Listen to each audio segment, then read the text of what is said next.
नमस्कार दोस्तों, मैं पंकज वर्मा आप सभी का स्वागत करता हूं। उम्मीद करता हूं कि आप सभी स्वस्थ एवं सुरक्षित होंगे। हमने पिछले पिछले वीडियो में हमने बात किया था आप लोगों से प्रायद्वीपीय भारत के बारे में, और प्रायद्वीपीय भारत के जो पठारी क्षेत्र हैं जिसे दक्कन का पठार कहा जाता है, उसके बारे में मैंने आप लोगों से चर्चा किया था।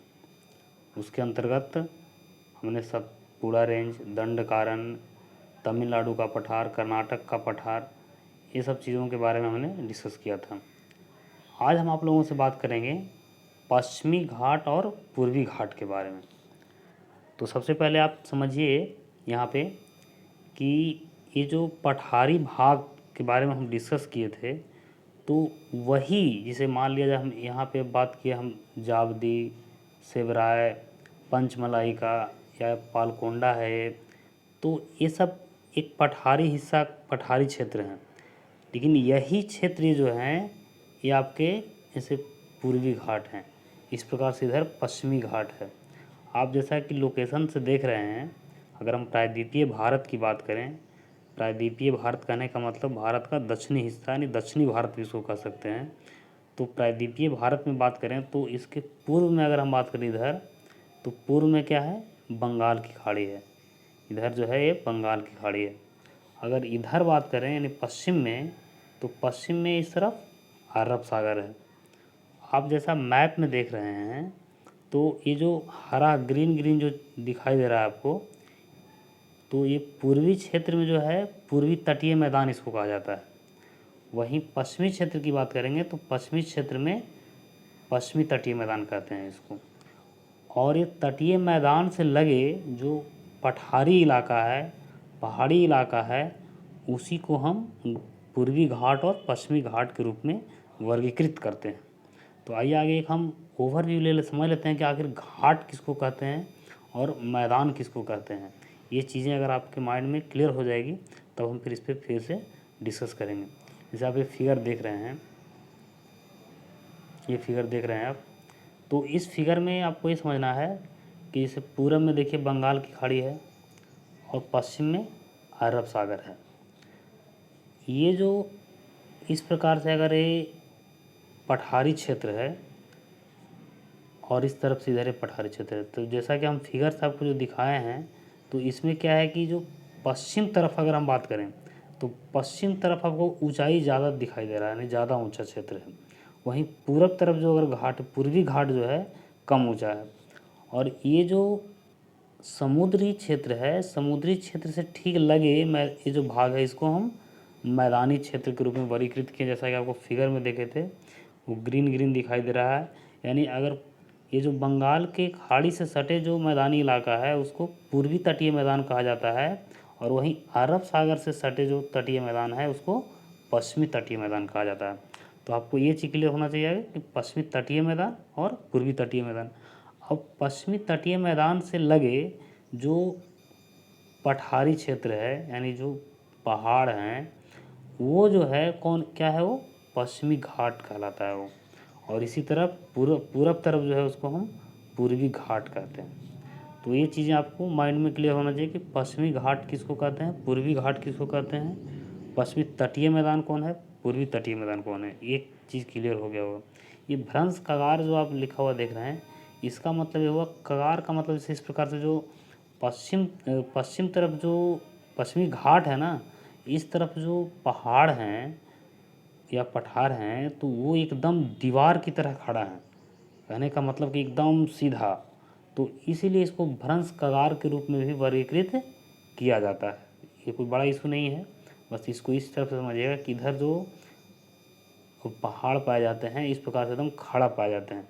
वहीं अगर हम पूरब तरफ बात करें तो इधर क्या है, पहाड़ टूटे फूटे थोड़ा अपर्दित रूप में पाए जाते हैं। जैसा कि आप फिगर से देख सकते हैं इसको, इधर देखिए, ये जैसे हम बात करें अगर जैसे जावदी, सेवराय है ना, पंचमलाई है, पालकोंडा है, तो थोड़ा सा अपर्दित रूप में है। वहीं अगर हम इस तरफ बात करें कर्नाटक की तरफ, केरला की तरफ, तो इधर जो पहाड़ हैं एकदम खड़ा है। और इसी कारण है कि जब दक्षिण पश्चिम मानसून का प्रभाव आता है तो इन क्षेत्रों में काफ़ी वर्षा होती है। हम आगे चर्चा करेंगे इस पर, लेकिन आप इसको इस रूप में सिर्फ याद रखिएगा कि इधर मतलब कहने का मतलब ये जो क्षेत्र है ना, एकदम दीवार की तरह इधर जो है जैसी संरचना है। तो आपको अब यहाँ पे हम विस्तार की बात करें तो विस्तार अगर आपसे कहा जाए, हम अभी सिर्फ आपसे बात कर रहे हैं पूर्वी घाट और पश्चिमी घाट के बारे में।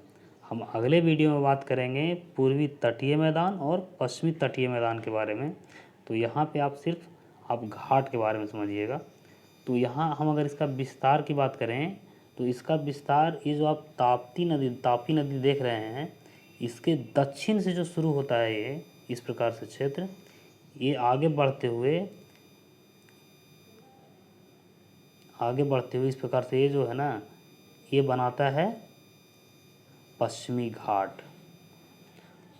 यानी कहने का मतलब है कि हम इसका अगर विस्तार की बात करेंगे तो ये कहाँ से कहाँ तक है, ताप्ती के मुहाने से लेकर के कन्याकुमारी अंतरीप तक जो है पश्चिमी घाट के रूप में इसको वर्गीकृत किया गया है। जैसे हम कह सकते हैं कि नीलगिरी, अन्नामलाई, कार्डमम पहाड़ी, ये सब जो है पश्चिमी घाट का हिस्सा है। हम इस प्रकार से इसको कह सकते हैं। वहीं अगर हम इधर बात करें पूर्वी घाट की, तो पूर्वी घाट का जो विस्तार क्षेत्र है वो महानदी के मुहाने से शुरू होती है। और महानदी के मुहाने, देखिए ये क्षेत्र क्या है, नदियों के द्वारा काफ़ी अपर्दन हुआ है इस क्षेत्र में। तो इस क्षेत्र में जो मतलब पूर्वी घाट है वो क्या है, कटा फटा ज़्यादा है ना, बीच बीच में गैप है इसमें। वहीं इधर गैप नहीं है, ये चीज़ ध्यान रखना है आपको। तो ये चीज़ें जो है ये महानदी के मुहाने से शुरू होती है और ये जो है आके समाप्त कहाँ हो जाती है, इसको देखते जाइए। ये पूर्वी घाट जो है आके नीलगिरी पहाड़ी से ऐसे मिल जाती है। और यानी इसका विस्तार अगर हम पूर्वी घाट की बात करेंगे तो ये कहेंगे कि महानदी के मुहाने से लेकर के नीलगिरी हिल्स तक है। यानी इसका विस्तार कहाँ से कहाँ तक होगा, महानदी के मुहाने से लेकर नीलगिरी हिल्स तक। वहीं अगर इसका विस्तार की बात करेंगे हम, तो ये जो है तापी नदी के मुहाने से लेकर के कन्याकुमारी अंतरिप तक होता है। तो इसका मतलब है कि इसका जो लंबाई होगा पश्चिमी घाट का, वो क्या होगा, ज़्यादा होगा। तो ये चीज़ें आप समझ गए होंगे कि पूर्वी घाट और पश्चिमी घाट क्या होता है। अब इसके बारे में हम डिटेल से कुछ जो फैक्ट हैं उस पर बात करते हैं। जैसे अगर हम पश्चिमी घाट की बात करें तो पश्चिमी घाट को ही सह्याद्री के नाम से भी जाना जाता है। आप ये चीज़ भी ध्यान रखिएगा, पश्चिमी घाट को ही सह्याद्री भी कहा जाता है। सह्याद्री कहने का मतलब ही पश्चिमी घाट हुआ। अगर हम इसको जो पश्चिमी घाट है यानी सह्याद्री है, उसको दो भागों में बांटा गया है।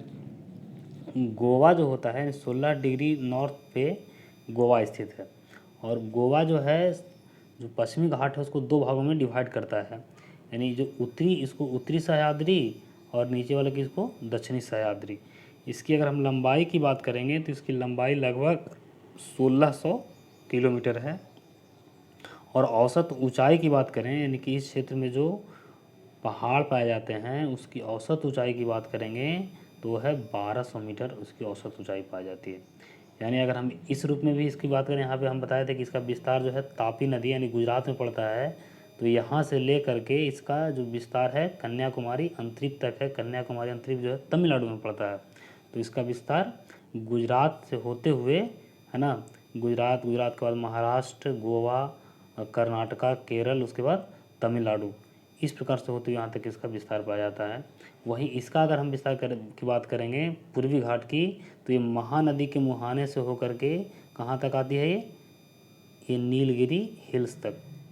ये जो है इस प्रकार से पश्चिमी घाट पूर्वी घाट पाया जाता है। तो ये चीज़ें आप समझ गए होंगे। यहाँ पे ये चीज़ ध्यान रखिएगा, दक्षिणी सह्याद्री उत्तरी सह्याद्री को डिवाइड करने वाला जो है वो कौन है, गोवा है, यानी 16 डिग्री नॉर्थ है। लंबाई 1600 किलोमीटर, औसत ऊंचाई की बात करेंगे तो 1200 मीटर। अब हम आगे बढ़ते हैं। ये चीज़ आपको समझा दिए हैं कि पश्चिमी घाट और पूर्वी घाट, पश्चिमी तटीय मैदान और पूर्वी तटीय मैदान। अब हम आगे बात करते हैं पश्चिमी घाट का, इससे संबंधित और भी कुछ प्रमुख तथ्य है उसके बारे में। ये चीज़ आपको बता चुके हैं कि इसका विस्तार कहाँ से कहाँ तक है। ताप्ती नदी के मुहाने से लेकर के कन्याकुमारी अंतरिक्ष तक इसका विस्तार है। लंबाई 1600 किलोमीटर है। औसत ऊंचाई की बात करें तो 1200 मीटर है। उत्तर में अगर चौड़ाई की बात करें तो उत्तर में इसका चौड़ाई 50 किलोमीटर है और दक्षिण में इसका चौड़ाई 65 से 80 किलोमीटर है। ध्यान दीजिएगा, देखिए अब हम एक बार फिर से फिगर क्यों आते हैं। यहाँ जो है कहने का मतलब है कि यहाँ पे अगर हम बात करें उत्तर में अगर बात करें, उत्तर में इस तट पूर्वी पश्चिमी तट का बात करें तो यहाँ पे इसकी चौड़ाई कम है। इसके बाद इधर महाराष्ट्र का पठार आ जाता है, तो इसलिए कहने का मतलब इधर जो है ना घाट की जो चौड़ाई है वो कम है। वहीं अगर हम इस तरफ बात करें दक्षिण तरफ, तो इधर इसकी चौड़ाई क्या है, ज़्यादा है।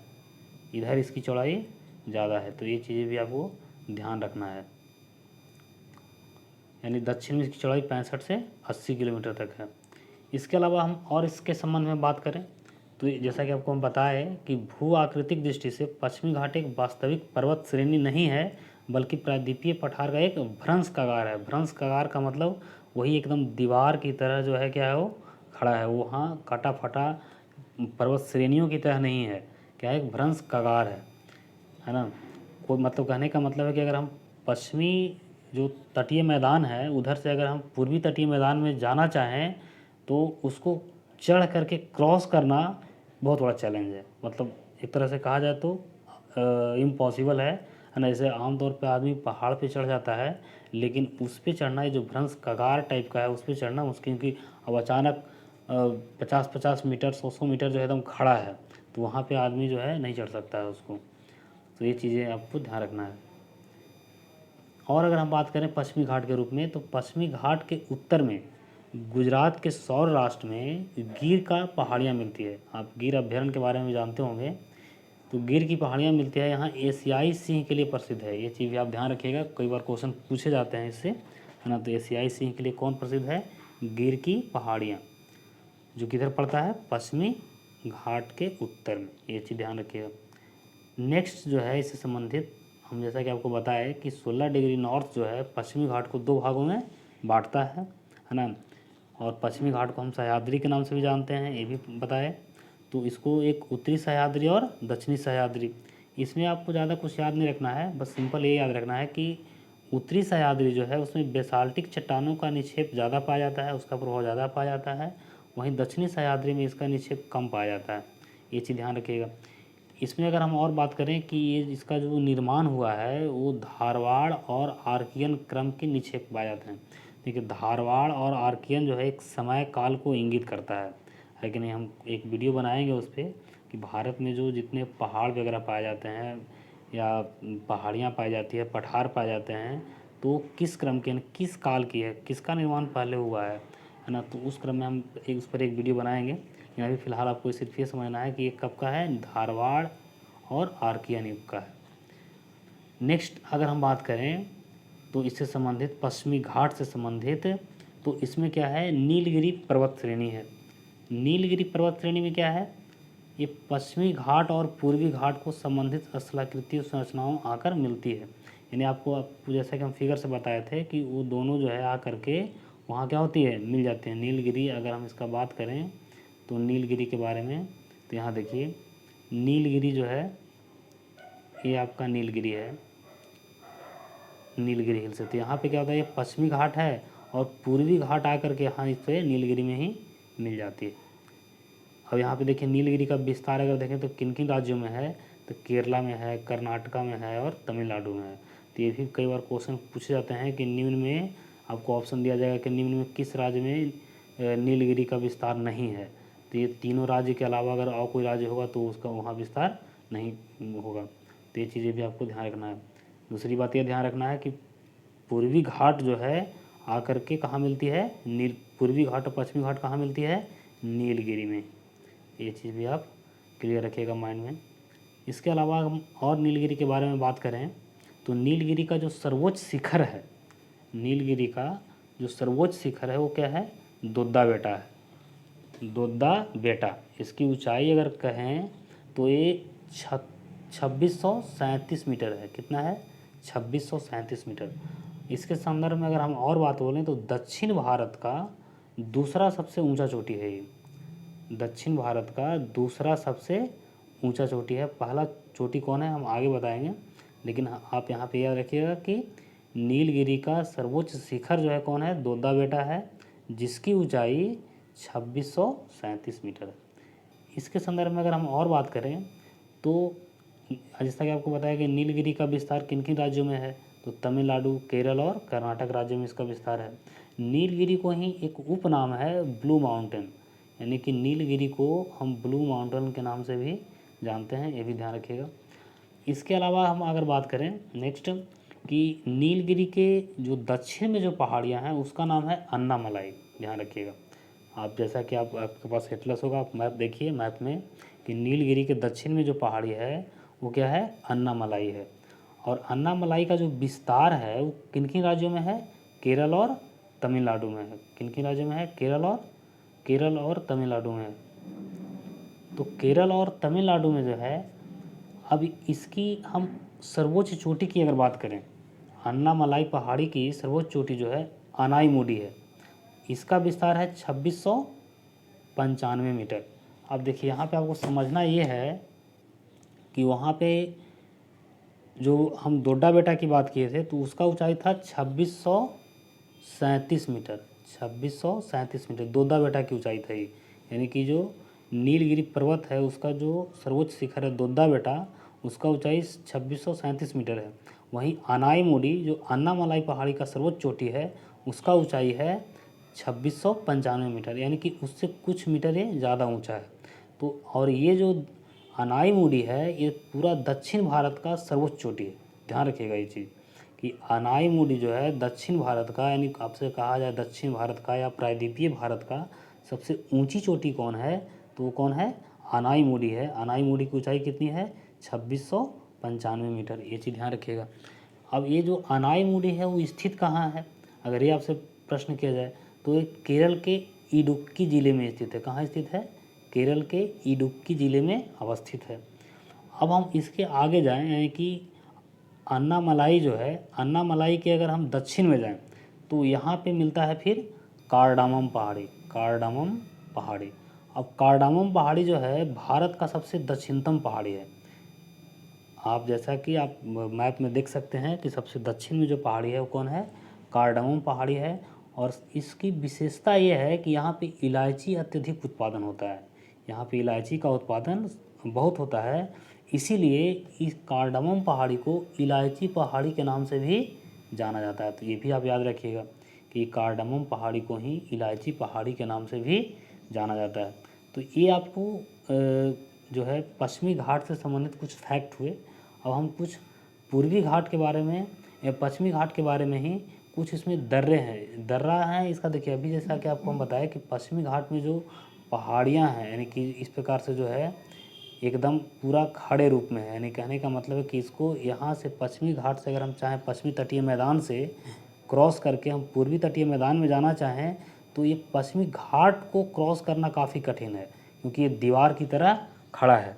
तो इसको क्रॉस करने के लिए नेचर ने हमें कुछ दर्रे दिए हैं, यानी कहने का मतलब कुछ दर्रे के माध्यम से, दर्रा जैसा कि आपको हम पिछले वीडियो में बताए थे, हिमालय के बारे में बात कर रहे थे, तो दर्रे के माध्यम से जो है हम इस तरफ से इस तरफ क्रॉस करते हैं। यानी कि पश्चिमी तटीय मैदान जो है, यानी जो पश्चिमी तटीय मैदान से पूर्वी तटीय मैदान को जोड़ा जाता है वो दर्रों के माध्यम से जुड़ता है। तो इसमें कुछ प्रमुख दर्रे हैं जिसे आपको जानना काफ़ी ज़रूरी है ना। तो उत्तर से दक्षिण की अगर हम इन दर्रों की बात करें तो कौन कौन दर्रे हैं इसका क्रम भी आपको याद रखना है, और कौन दर्रा कहाँ के लिए जोड़ता है ये भी आपको ध्यान रखना है। तो यहाँ पे पहला है थाल घाट। थाल घाट जो है मुंबई से कोलकाता को जोड़ता है, यानी कि ये दर्रा जो है अगर पश्चिमी, इस मुंबई जो है आप मैप में अगर देखिएगा तो मुंबई कहाँ बसा हुआ है, पश्चिमी तटीय मैदान पे बसा हुआ है। तो पश्चिमी तटीय मैदान से जब हम जब कोलकाता की तरफ आएंगे, दिल्ली की तरफ आएंगे, तो हमको पश्चिमी घाट को क्रॉस करना पड़ेगा। तो पश्चिमी घाट को क्रॉस जो करता है वो थाल घाट दर्रा द्वारा क्रॉस होता है ना। उसके बाद हम दक्षिण की ओर चलेंगे तो फिर जो है भोर घाट है, ये भी जो है मुंबई, पुणे, चेन्नई को जोड़ता है। इसके बाद फिर है पाल घाट। आप ये सब लोकेशन जो है मैप में देखिए, खोजिए उसको, है ना। आप ज़्यादा माइंड में रहेगा इससे। पाल घाट जो है कालीकट से कोयम्बटूर को जोड़ता है, और इसी घाट पे यानी कि यही जो पाल घाट दर्रा है, इसी दर्रा में स्थित है कोच्चि चेन्नई रेल मार्ग भी है। कोच्चि जो है केरल में, केरल से तमिलनाडु को जोड़ता है, समझिए कि। इसके बाद फिर सेन घाट है। सेन घाट जो है तिरुवनंतपुरम से मदुरई को जोड़ता है। तो ये आपको 4 घाट के नाम याद रखने हैं, जो कहने का मतलब प्रमुख दर्रे हैं पश्चिमी घाट के, थाल घाट, भोर घाट, पाल घाट और सेन घाट। तो ये चीज़ें आप भी सेव रखिएगा माइंड में। इसके अलावा हम पूर्वी घाट की अगर बात करें तो पूर्वी घाट में ज़्यादा कुछ फैक्ट नहीं है, बस थोड़ा बहुत है, इसमें याद रखिएगा। पहला तो ये कि इसका अगर विस्तार की बात करें हम, तो उड़ीसा यानी उड़ीसा में जो महानदी है उसके घाट से लेकर के नीलगिरी तक है स्थित। इसकी अगर औसत ऊंचाई बात करें हम, तो इसकी औसत ऊंचाई जो है 615 मीटर है ना, पूर्वी घाट का। यानी पश्चिमी घाट की तुलना में इसकी औसत ऊंचाई कम है, लंबाई भी कम है। लंबाई इसका कितना है, पूर्वी घाट की लंबाई जो है 1300 किलोमीटर है ना। वहीं अगर हम पश्चिमी घाट की बात करें तो पश्चिमी घाट की लंबाई 1600 किलोमीटर था, है ना। तो इसकी ये इस मामले में भी कम है। अगर हम इसकी औसत चौड़ाई की बात करें तो उत्तर में इसकी औसत चौड़ाई जो है 190 किलोमीटर, या कहीं कहीं आपको 200 किलोमीटर भी मिलेगा, उसके आसपास है। और इसकी दक्षिण में अगर हम चौड़ाई की बात करें तो 75 किलोमीटर की। इसकी देखो, इसकी जो है ना पूर्वी घाट जो है इसका दक्षिण में चौड़ाई कम है कि नहीं। वहीं अगर हम पश्चिमी घाट की बात करें तो पश्चिमी घाट में दक्षिण में चौड़ाई अधिक है। ये चीज़ें भी आपको ध्यान रखना है। इसके अलावा और हम अगर बात करें तो इस उच्च प्रदेश नदियों द्वारा अनेक स्थानों पर आपादित है। जैसा कि आपको हम बताएं कि ये कटा फटा है, ये जो क्षेत्र है यानी पूर्वी घाट जो है क्या है, विखंडित अवस्था में है, टूटा फूटा है। वहीं अगर हम पश्चिमी घाट की बात करें तो एकदम एक दीवार की तरह एकदम खड़ा है, वो जो है ज़्यादा अवरोध पैदा करता है। वहीं ये जो है पूर्वी घाट क्या है, अपर्दित है। इस कारण यहाँ क्या है, अलग अलग पहाड़ियों के रूप में मिलता है। जो पूर्वी घाट है वो क्या है, अलग अलग पहाड़ियों के रूप में मिलता है। और ये जो पहाड़ियाँ हैं इसमें मूल पहाड़ियों के रूप में हम वर्गीकृत करें तो नीलगिरी भी आता है, क्योंकि नीलगिरी पूर्वी घाट और पश्चिमी घाट दोनों मिलता है इससे। तो नीलगिरी जो है क्या है, पूर्वी घाट का भी हिस्सा है और पश्चिमी घाट का भी हिस्सा है। इसके अलावा पालकोंडा है, नल्ला मलाई है, जावदी है, सिवराय है। तो ये सब पहाड़ियाँ, जैसा कि हम आपको पिछले वीडियो में बात किए हैं इस पर, तो ये सब भी जो है क्या है, पूर्वी घाट का हिस्सा है। अगर इसमें हम बात करें तो इस क्षेत्र में गोदावरी व कृष्णा नदियों के डेल्टा क्या है, अपर्दन का प्रभाव अधिक है ना।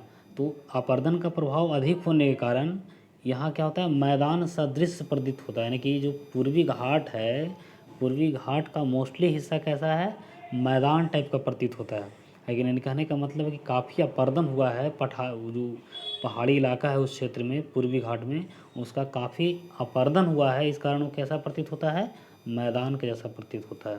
तो उम्मीद करते हैं कि आप लोग पूर्वी घाट और पश्चिमी घाट को बेहतर तरीके से समझ गए होंगे, है कि नहीं। हम अगले वीडियो में बात करेंगे भारत के जो तटीय मैदान हैं, यानी कि पूर्वी तटीय मैदान और पश्चिमी तटीय मैदान, इसके अलावा कुछ जो झील हैं उससे संबंधित, है ना, उनसे लगे, उसके बारे में बात करेंगे। तो आज के लिए इतना ही। Thank you.